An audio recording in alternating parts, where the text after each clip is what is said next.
Hello YouTube. Magnitude Gaming here with our 11th episode covering the history of competitive play. Just a week after Nationals, the competitive scene took us to Seattle, Washington. The United States had just crowned its national champion the previous weekend, but now we were going to see the fallout of Nationals. A lot of duelists opted out of traveling to this event as there had been two major events in the previous 2 weeks, Shonen Jump Seattle and U.S Nationals. Therefore, this event was going to be dominated by the West Coast. Go Control was a deck to beat. The only question to be answered was who would be winning this event.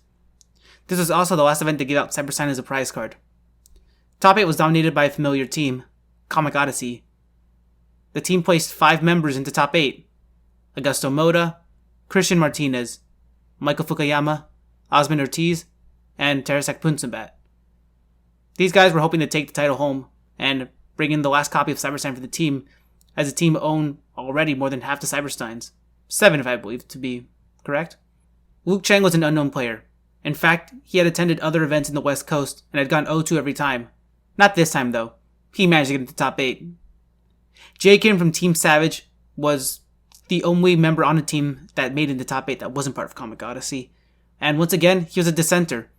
He was known for making the top cut with decks that either didn't make sense, were complete meta calls, or just teched out. And this instance was no different. Jay Kim was the only member in top 8 to not play Metamorphosis in either his main or his side deck. Everyone else in top 8 was main decking Metamorphosis, and whether it was 2 or 3, they were all siding more. But Jay Kim didn't believe in that strategy. He also decided to tech a My Body's a Shield, and he also decided to tech in Big Shield Gardner. Pretty good body at the time, a lot of cards going to get around it. Robert Lim was the last person to get to top 8. He made an 8th place and had an X2 record. His only losses were to Augusto Moda and Todd Carlson in Swiss. Comic Odyssey hoped to have their team take all spots in the semifinals. However, Robert Lim took down Terasek Punsambat, and Jay Kim took down Augusto Moda to set up a semifinals match against one another. Osman Ortiz swept Luke Chang 2-0 and punched his ticket to the semifinals also. Michael Fukuyama had to play his teammate Christian Martinez, and he was victorious in that. So Fukuyama moved on, and that set up the top 4.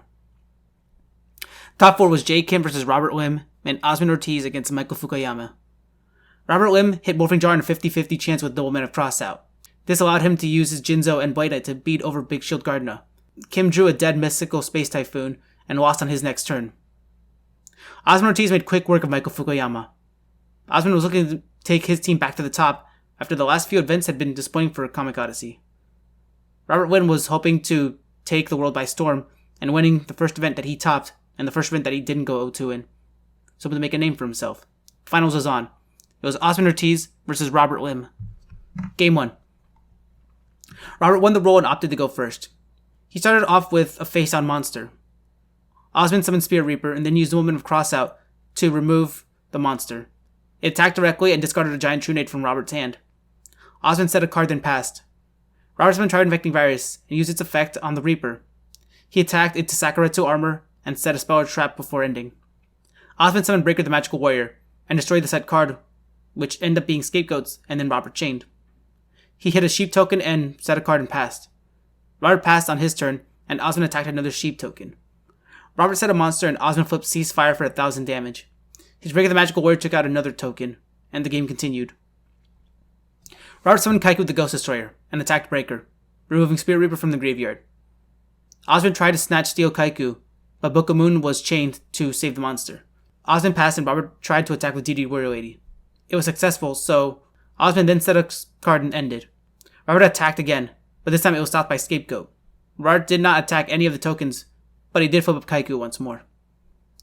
Osman dropped Metamorphosis, changing one of the Sheep tokens into Thousand Eyes Restrict. However, it was hit by Book of Moon and Osman passed. Robert attacked Thousand Eyes Restrict and passed back to Osman, who played his second Metamorphosis on another token to bring out Thousand Eyes once again. He took the DD Warrior Lady instead and used it on a Sheep token. He set a monster and then ended his turn. Robert was looking pretty good with 4 cards in his hand to Osman's 1, but the Thousand Eyes was a problem for him. He chose to create his own Thousand Eyes with Metamorphosis, and he used it to take Osman's own Thousand Eyes. He passed his turn and Osman drew to Tsukuyomi. He summoned to the flip Thousand Eyes face down and attacked. Robert played Swords of Revealing Light, revealing Osman's face-on monster to be Sangan. He attacked the Sheep token and passed his turn. Osman carefully checked both graveyards before summoning Tsukuyomi to flip Kaiku. He couldn't attack, so he ended his turn. Robert flipped Kaiku back up and took out another sheep token before passing. Osmond drew Delinquent Duo and played it. He ended up discarding Robert's Jinzo. Robert then chose to discard Snatch Steal. Osmond played Tsukuyomi again, and the game continued. Robert played his own Delinquent Duo. He hit Osmond's Tsukuyomi. Osmond discarded his own Air Knight Parshath, and Robert attacked Sangan. Osmond grabbed Spirit Reaper with its effect, and Robert passed. Osmond set Reaper and ended his turn, and along with it, ended the Swords of Revealing Light. Robert summoned Breaker the Magical Warrior and used its effect to destroy Osmond's Call of the Haunted. He chained it to get back Sangan, and took Sangan's effect for Sinister Serpent. Robert attacked Spirit Reaper with both of his monsters, then passed. Osmond summoned Charm Infecting Virus and cleared out Robert's field of spellcasters for a single discard. He attacked directly and ended. Robert summoned Blade of Night and attacked into Charm Infecting Virus for 400 damage. Osmond set a monster and a spell trap and ended. Robert used Mystical Space Typhoon on the set card, but Osmond chained his Dust Tornado to take out Robert's Heavy Storm. Robert set a monster and passed. Osmond finally decided to summon Black Lost Soldier Envoy at the beginning that he'd been holding on his hand and used it to hit Morphing Jar. Robert set a monster and then switched Blade into defense mode. The new monster was removed as well, and Osmond followed up by using Book of Moon on his own soldier. He flipped it back up and its effects were reset. He attacked twice, bringing Robert down to 1100. Robert drew and set a card.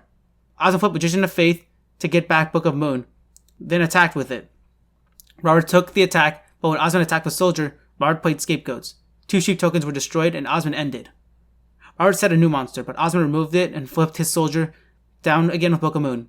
He brought it back up and everything attacked for game. A defensive game quickly turned into Osmond's favor after he summoned Black Wilster Soldier. Would Robert Lim come back and win the next 2 games? Game 2. Robert decided to go first again, and he started with Pot of Greed. He followed it up with a set spell or trap and ended. Osmond used his own Pot of Greed and he continued by summoning Spirit Reaper. The Reaper attacked, but it was destroyed with Ring of Destruction. Or so we thought it would be. Osmond chained his Book of Moon to save it. He set one more card and ended. Robert took out Spirit Reaper with Nobleman of Crossout. He then summoned Charm Infecting Virus and attacked for 1600 damage. He set one more card, then passed back to Osmond, who summoned Tsukuyomi to put the Charm Infecting Virus face down. Tsukuyomi attacked, and Robert let it through. Robert set a card to each of his zones and passed. Osmond summoned Ashura Priest, and then played Nobleman of Crossout on Robert's Serpent. However, Robert chained Ceasefire for 1000 damage, flipping the Serpent face up, and thus saving it from Nobleman of Crossout. Ashura Priest attacked it in the battle phase. Osmond passed, and Robert took back his Charm Infecting Virus with Call of the Haunted. He successfully attacked, he set 2 cards and ended. Osmond set a card to each zone and passed. Robert attacked the monster, revealing Sangan. Osmond fetched his Magician of Faith Sangan's effect, and Robert ended his turn. Osmond set his Magician of Faith, but Robert simply passed his turn. Osmond was forced to flip it himself, and he grabbed Pot of Greed. He played it, and then summoned Tsukuyomi to put the Magician back face down. He set 2 more cards and passed his turn. Robert played Graceful Charity, discarding Sinister Serpent and Dust Tornado. He decided to try to attack the Magician, but it was stopped by Magic Cylinder.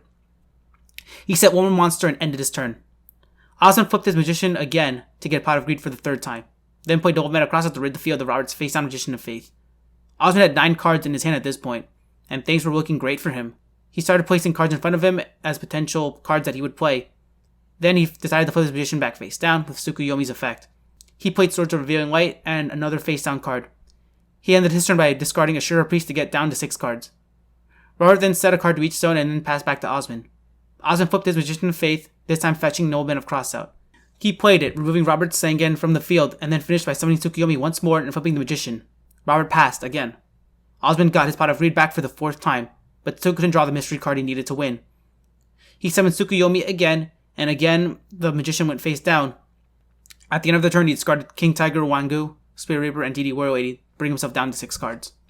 Robert had no play, so he discarded Serpent and ended. Osmond flipped Magician of Faith to grab Pot of Greed for the 5th time and played it. He followed it with Delinquent Duo, discarding Robert's Premature Burial. Robert dropped Snatch Steal again, a move that may have cost him his previous game. And Osmond summoned Tsukuyomi to flip the Magician back face down again. At the end of the turn, he discarded Spell Canceller and Scapegoat. Robert filled his last spell or trap slot and passed to Osmond, who flipped Magician of Faith and played Pot of Greed for the 6th time. Osmond decided to go for game. He played Heavy Storm, Robert chained Book of Moon to save his virus, and Scapegoats to try to save his life points. However, Osmond had his own Charm Infecting Virus, and when he summoned it, he discarded 1 card to destroy all sheep tokens in the field. Osmond then removed the Light or Dark for Black Wilster Soldier Envoy at the beginning. He attacked twice, and when added the attack of all the other monsters in the field, it amounted to 5900 damage. It wasn't quite enough to take Robert out, but on Robert's draw phase, he flipped Ring of Destruction on the Charm Infecting Virus to end the game. Osman Ortiz wins the match 2-0 and is a Shonen Jump Seattle champion after using Pot of Greed 6 times in one game with the help of Magician of Faith and Tsukuyomi. Comic Odyssey was back on top, and it was only fitting that the team, with the most Cyber-Steins during that era, took home the last copy. Thank you guys for watching. Our next episode will be on Shonen Jump Indie, where we will be revealing a new prize card. Please hit that subscribe button, and follow us on Twitter, Facebook, and Twitch. That's the T for Magnitude, guys. Thanks for watching.